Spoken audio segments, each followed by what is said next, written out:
natin itong dalawang trail bike. So ito siya, Happy Trail.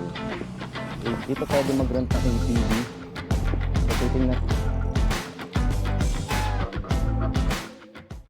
What's up mga kapedal? So andito tayo ngayon sa Embarcadero sa Legazpi City Port. So magbabike tayo ngayon papunta ng Cagsawa Ruins. Ilang kilometers lang naman yun galing dito sa port. Siguro mga less than 10 kilometers. Yan, simulan na natin yung ride bago sumikat yung araw.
So time check, 6:35 pa lang ngayon. So malapitan yung biyahe na pinili ko ngayon kasi may trabaho pa ako ng alas 8. So baka hindi ako umabot kung sakaling, ang plano ko kasi talaga magmamayong 360 ako. Kaya lang hindi ko pa siya kabisado, although may Google Maps. Pero baka kasi ilagaw ako. Tapos baka may mga road closed pa kasi dahil sa Mayon. Kaya siguro kapag maluwag-luwag yung schedule ko, doon ako mag-ride paikot ng Mayon. So ngayon, chill ride lang muna tayo. Malapit lang muna yung pupuntahan natin. Siguro, so mga less than ano lang to, kanina pagtingin ko sa Google Maps, 9.6 kilometers galing din sa pinanggalingan natin sa Legazpi City Port.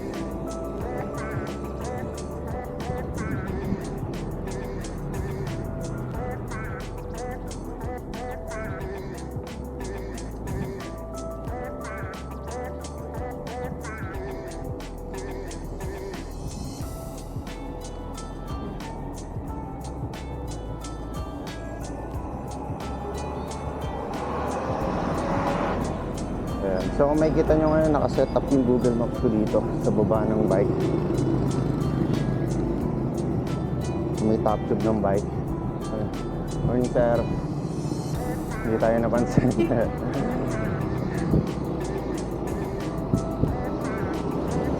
So marami rin yung nagbabike dito, no? Tsaka safe yung bike dito. Safe magbike dito kasi tinan mo, kahit sa ang pangalawang police station na yun na nadaanan ko, hindi pa ako nakakalayo. Meron na ulit police station.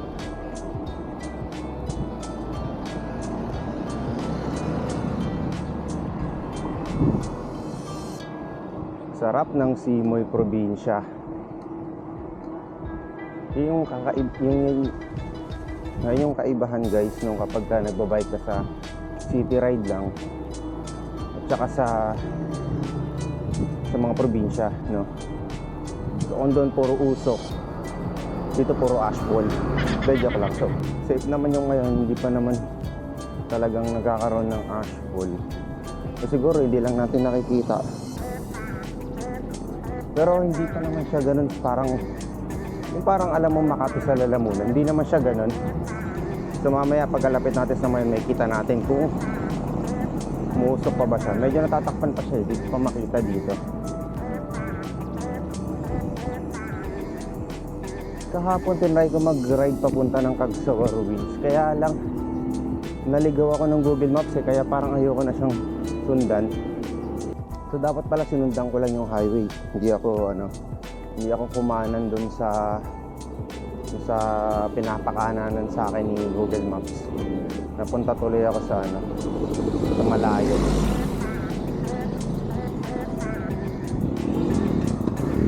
So ngayon, hindi na tayo magkakamali ngayon kasi kahapon naman, nung pauwi na ako, nadaanan ko na yung arko nung Kagsawa.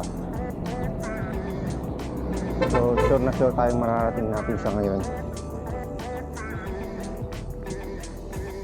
Shoutout nga pala kay Ma'am Ana tsaka kay Sir Ferdy tsaka sa anak niya na si DJ. Sila yung nag-asikaso para makapag-bike ako dito. Sila yung nagpahiram. So thank you po sa pagpapahiram. Napakaganda pa ng bike na pinahiram nyo. Parang nahihiya ako gamitin eh. Actually sabi ko nga, magpo-post ako sa Facebook para gusto ko sana mag-rent ng bike sa mga bike shop or sa kung sinong pwedeng kapedal natin na nagbabike dito sa Bicol na pwedeng magpahiram kung pwedeng makahiram or makarenta ng bike. So ayun guys, nakita na pala natin yung ngayon. Ngayon natatakpan siya ng ulap. Kasi paggabi kasi nakikita mo yung laba dyan eh. Talagang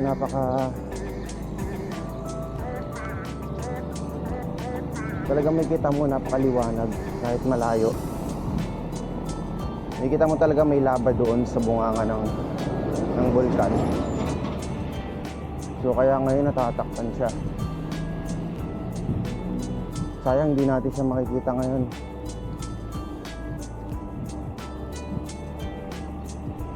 Pero yung iba ngayon lang nila. Pero yung ibang turista pupunta sila dito ngayon kasi attraction ng para sa mga lokal dito. Attraction yung yung pag-aalboroto ng bulkang ngayon. Parang attraction sa mga lokal dito. Kasi bihira mo lang siya makikita na siguro sabi ng mga lokal dito once in a 10 years mga ganon.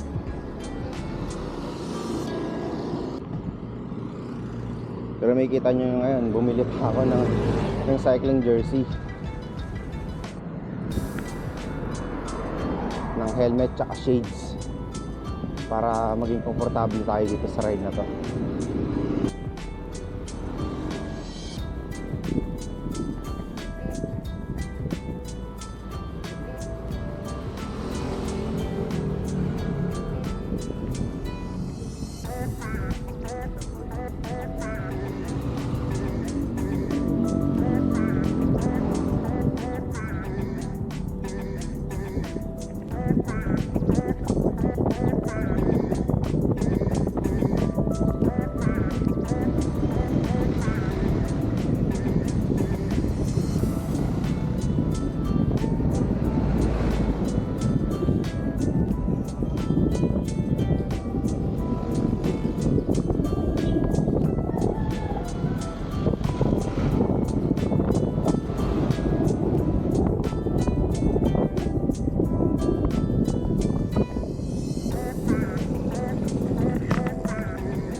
Medyo paahon yung part na to.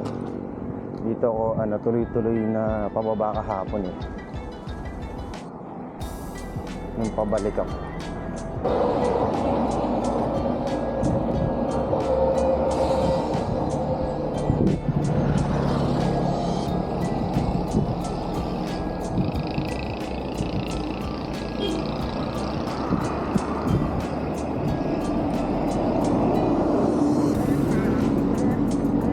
Shoutout din pala doon sa guard ng hotel, tinutuluyan namin. Pinayagan niya kami na ipaksap yung bike doon sa room. Kasi medyo nakakaya naman kung hindi natin iingatan yung bike na ipapark lang natin doon sa baba. So yun, buti na pakiusapan. na i-park na lang sa room. Well, ang ginagawa ko na lang is bilang courtesy na rin sa mga naglilinis, binubuhat ko na lang yung bike ko. Tsaka hindi na ako gumagamit ng elevator. Noong unang beses gumamit ako nun, pero mga sumunod na araw hinahagdan ko na lang para hindi ako nakaabala sa iba. Tapos para hindi ako makabala sa ibang gagamit ng elevator. Tsaka para binubuhat ko na lang para hindi para bawas sa lilinisin, bawas sa dumi ng sahig. So dito na tayo ngayon sa Kagsawa. Picture lang tayo saglit ha. So pasok na tayo.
Mali tayo na napasukan mga kapedal.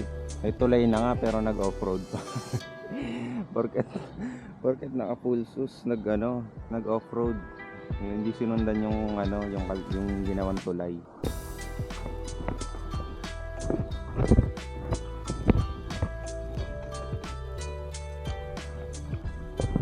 Buti na lang talaga full shoes yung pinahiram sa atin, no? Para hindi tayo kabado sa mga sa mga lubak, sa mga off-road.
Gabi masih mayup-yup, makain, yup-yup, sabay toyog.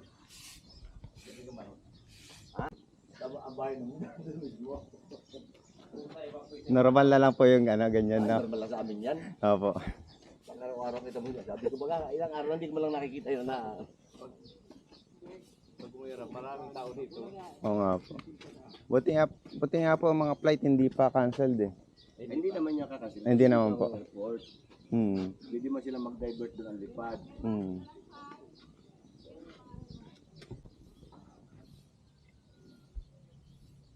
Ayan, sa pagpasok niya dito, magbabayad lang kayo ng environmental fee doon. Environment fee para sa mga naglilinis. Tapos, ayan, sayang lang hindi natin makikita yung mayon ngayon. Pero, ayan, kalahati nakikita. Pero okay lang yan, part naman ng pagiging mayon niya yan. Part ng pagiging bulkan niya yan na ganyan. So, para sa mga lokal dito, sabi ng mga lokal dito, natural na lang daw yan. Ayan, so mga kapedal, kalahati lang yung nakikita natin ngayon sa mayon. Kasi dahil nga, siguro umaga pa. Pero kahit nag-e-erupt siya, minsan papakita naman siya. So nasaktuhan lang natin siyang natatakpan. So paggabi makikita mo mismo yung lava dun sa bunganga ng bulkan. And sabi ng mga lokal dito, natural na lang daw yun. So mahina pa daw yun. So hindi daw yun kagaya ng ibang active talaga na bulkan na kapag pumutok kailangan talagang lumikas. So wala naman daw dapat pagkabahala. Ayun, so mga kapedal, bike check nga pala natin tong dala kong trail bike. So ito siya. So yung frame natin is Giant Trans 27.5. Ayan. So as per Sir Ferdies yung nagpahiram sa atin ng bike, sabi niya 27.5 daw ito. Pero yung wheelset niya tingin ko 26 dahil nakalagay dito is 26. So siguro 26er talaga siya. So normal naman yon sa mga trail bike, no, na pinapaliit nila yung gulong nila for easy handling. Kasi alam naman natin na kapag mga downhill enduro or mga full sus is kailangan mas madali iliko yung bike. So dahil full sus siya, meron siyang rear shock. Ang rear shock niya is RockShox Monarch R. Ayan, so Monarch R. And then yung kanyang rim set pala is Sagmit Generation 1.6. Sagmit Generation 1.0. So 26er yan, nakalagay kasi. And yung tires niya Continental Trail. Yan, Continental Trail King. Sa hubs niya is Chosen. And then yung group set niya pala is 3x10 speed na Diore, Shimano Diore. And yung kanyang seat post is Uno brand. Ayan, handlebar tsaka stem is The Project, yung brand. Hindi ko lang alam yung model. And then yung kanyang brake set, hindi ko lang sure kung anong model siya, anong series. And then syempre sa kanyang suspension fork is naka-Santur Durolax siya. So ang ganda ng laro nitong bike na to. So na-inspired ako mag-setup din ng ganito.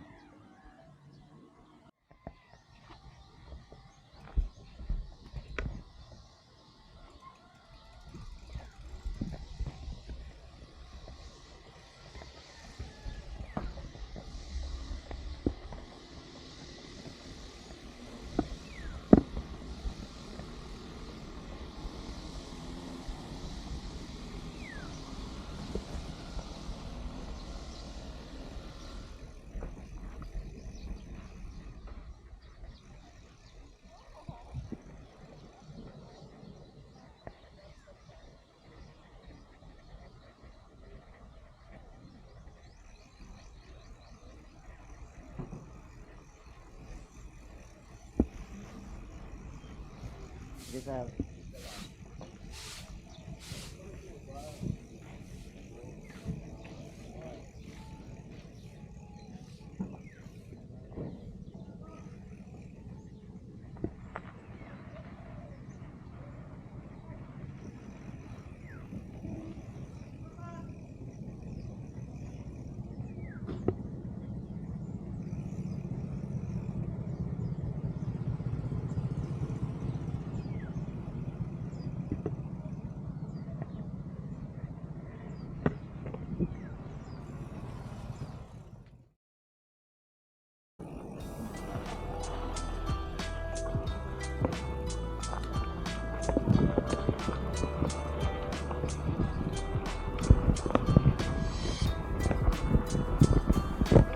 sabi dito daw yung daan papunta doon sa may trail.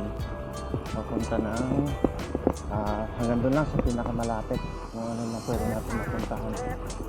Mali ata napasukan natin guys, balik tayo.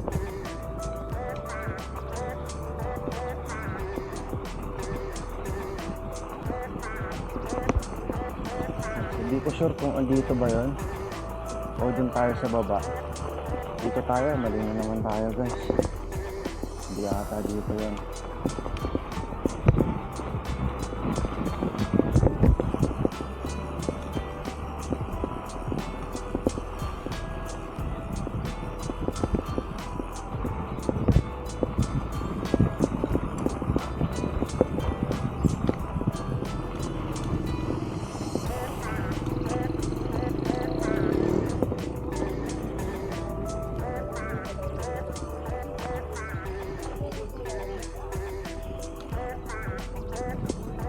Happy Trail ATV Adventure. So dito yung nag-rent ng mga, dito pwede mag-rent ng ATV.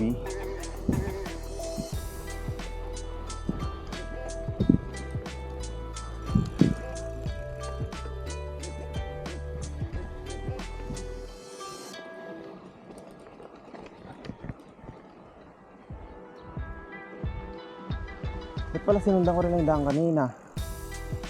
Gagi. Ayun, oh. Hayop naman.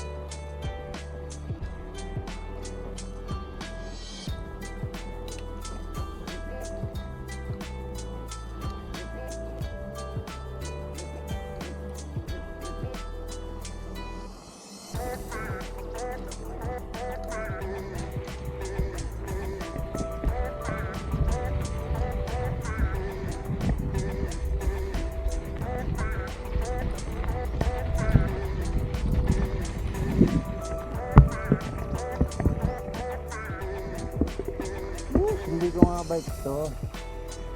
Hindi ko pwedeng gawin dyan. Dito naman tayo sa taas. Dito naman tayo dito.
Uy, iba na itong dinadaanan ko.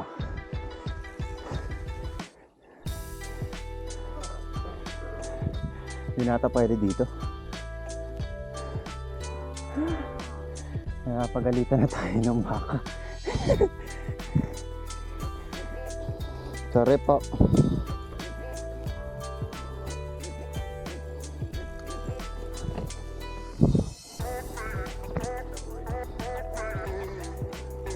Yari talaga ako dito sa may-ari. Ay, ayoko na. Hindi ko nga bike to eh. Hindi ko pwede ilusong to.